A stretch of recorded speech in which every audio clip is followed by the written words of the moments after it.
Formula எப்படி பார்த்தோமோ அதே மாதிரி ரேங்கிங் ஃபார்முலாக்கும் நம்ம சில இதை பார்த்துக்கணும்.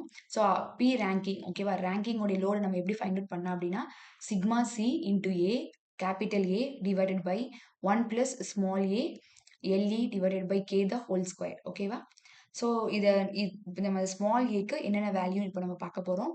சப்போஸ் இன்கேஸ் நமக்கு சிக்மா சி உடைய வேல்யூ கொடுக்கல அப்படின்னா நம்ம இந்த டேப்லோ காலத்தை நம்ம வந்து ஜஸ்ட் லைட்டாக ரீகால் பண்ணிக்கணும். ஓகேவா, ஸோ மைல்டு ஸ்டீலாக இருந்துச்சு அப்படின்னா சிக்மா சி உடைய வேல்யூ 320, ஸ்மால் ஏ உடைய வேல்யூ 1/7500. ஓகேவா, ஸோ அதே மாதிரி cast iron so 1/1600, wrought iron 1/9000, strong timber so 1/750. ஓகேவா, மேக்ஸிமம் கொடுத்துருவாங்க.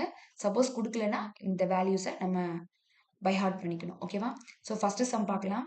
A hollow cast iron column whose outside diameter is 200 mm has a thickness of 20 mm. It is 4.5 meter long and is fixed at both ends. Calculate the safe load by ranking Jordan formula using the factor of safety as 4. Sigma C is equal to 550 mega Newton per meter square and small a is equal to 1 divided by 1600. So இதுதான் நமக்கு ப்ராப்ளமில் கொடுத்துருக்கிற values. So first நம்ம இந்த ப்ராப்ளம்லேருந்து நம்ம given எடுத்துக்கலாம். So நமக்கு question என்ன கொடுத்துருக்காங்க அப்படின்னா ஹாலோ கேஸ்ட் அயான் காலம். ஸோ அதே மாதிரி நம்ம ஹாலோ கேஸ்ட் அயான், அப்போ ஹாலோனாலே கண்டிப்பாக 2 டயாமீட்டர் கொடுத்துருப்பாங்க. இந்த சம்மில் நமக்கு அவுட் சைட் டயாமீட்டர் கொடுத்துட்டாங்க கேபிட்டல் டி. ஸோ 200 mm, அதை நம்ம வந்து மீட்டராக கன்வெர்ட் பண்ணோம் அப்படின்னா divided by 1000, so 0.2 metre. So small D கொடுக்கறதுக்கு பதிலாக என்ன கொடுத்துருக்காங்க அப்படின்னா நமக்கு திக்னஸ் கொடுத்துருக்காங்க. So thickness is equal to 20 mm, இதை நம்ம மீட்டராக கன்வெர்ட் பண்ணால் 0.02 மீட்டர். இப்போ நம்ம ஸ்மால் டி எப்படி ஃபைண்ட் அவுட் பண்ணலாம் அப்படின்னா கேபிட்டல் டி மைனஸ் 2t. இப்போ ஏதோ ஒரு டயாமீட்டர் கொடுத்து இன்சைட் அப்படி இல்லைன்னா அவுட் சைட் ஏதாவது ஒரு டயாமீட்டர் கொடுத்து திக்னஸ் கொடுத்துருந்தாங்க அப்படின்னா இந்த ஃபார்முலா தான் நம்ம சப்ஸ்டியூட் பண்ணணும். ஓகேவா, அப்போ small T is equal to capital T minus 2t. So capital T உடைய வேல்யூ 0.2 மைனஸ் 2 இன்டூ டி உடைய வேல்யூ 0.02. ஓகேவா, ஸோ அதுலேருந்து நம்ம ஸ்மால் டி ஃபைண்ட் அவுட் பண்ணிட்டோம். ஸோ ஃபேக்டர் ஆஃப் சேஃப்டியோடைய வேல்யூ 4, லென்த்தோடைய வேல்யூ 4.5 மீட்டர், இதெல்லாம் கிவனில் கொடுத்துருக்காங்க. சிக்மா சி உடைய வேல்யூ 550, மெகா நியூட்டன்னா 10 power 6 newton per metre square, small A உடைய வேல்யூ 1 divided by 1600. ஸோ நம்மகிட்ட என்ன கேட்டிருக்காங்க, calculate the safe load. இந்த சேஃப் லோடை நம்ம எப்படி கண்டுபிடிக்கணும், பை ரேங்கிங் ஜோர்டான் ஃபார்முலா. எந்த மெத்தடில் கேட்டிருக்காங்கன்னு சொல்லி பார்த்துக்கணும். ஆயிலர்ஸில் கேட்டிருக்காங்களா ரேங்கிங்கில் கேட்டிருக்காங்களான்னு நம்ம பார்த்துக்கணும். ஸோ இந்த கொஸ்டினில் ரேங்கிங்கில் கேட்டிருக்காங்க. ஸோ அப்போ P ranking is equal to sigma C into A divided by 1 plus small A L E divided by K the whole square. ஓகேவா, ஸோ ஃபர்ஸ்ட் நம்ம இதில் கேபிட்டல் ஏ கண்டுபிடிக்கலாம். ஸோ ஏன்னா சிக்மா சியோடைய வேல்யூ ஆல்ரெடி கிவன் கொடுத்துட்டாங்க. அப்போ capital A கண்டுபிடிக்கணும்னா formula π/4 எப்பவுமே டி ஸ்கொயர் மட்டும்தான் போடுவோம். பட் இதில் வந்து ஹாலோ கொடுத்துருக்கனால capital T square minus small T square.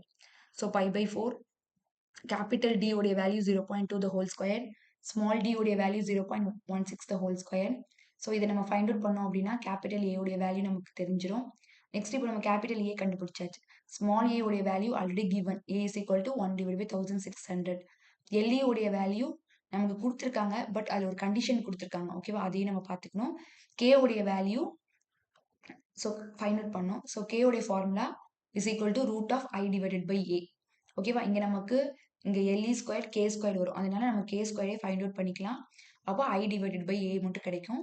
ஏன்னா ஸ்கொயரிங் ஆன் போத் சைடு வரும்போது இந்த சைடு கே ஸ்கொயர் வரும், இந்த சைடு ஆல்ரெடி ஒரு ஸ்கொயர் ரூட் இருக்கனால ஸ்கொயர் ரூட் கேன்சல் ஆகி ஐ டிவைட் பை ஏ மட்டும் இருக்கும். ஓகேவா, இப்போ இந்த கே ஸ்கொயர் ஃபைண்ட் அவுட் பண்ணோம் அப்படின்னா ஐ கண்டுபிடிக்கணும்.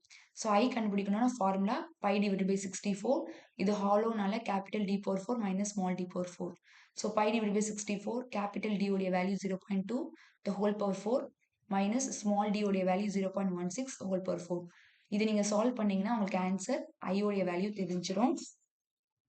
ஸோ அதுக்கப்புறம் நெக்ஸ்ட் கே ஸ்கொயர் நம்மளுடைய வேல்யூ நம்ம ஃபைண்ட் அவுட் பண்ணணும்.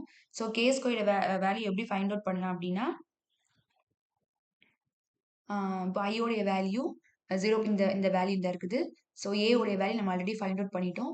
ஸோ தேர்ஃபோர் கே ஸ்கொயருடைய வேல்யூ நம்ம ஃபைண்ட் அவுட் பண்ணியாச்சு. ஓகேவா, இப்போ நம்ம மேலே ஒரு எல்இ எஃபெக்டிவ் லென்த் கண்டுபிடிக்கணும். அதுக்கு ஒரு கண்டிஷன் கொடுத்துருக்காங்க, போத் எண்ட் ஃபிக்ஸ்டு.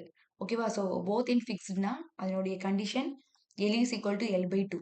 அப்போ எல்லோடைய வேல்யூ 4.5 டிவைடட் பை 2. அப்போ நமக்கு இதை கால்குலேட் பண்ணோம்னா நமக்கு எல்இ உடைய வேல்யூ 2.25 மீட்டர் நமக்கு தெரிஞ்சிடும். இப்போ நம்ம டைரக்டா இப்போ எல்லா எல்லா வேல்யூ நம்ம ஃபைண்ட் அவுட் பண்ணிட்டோம்.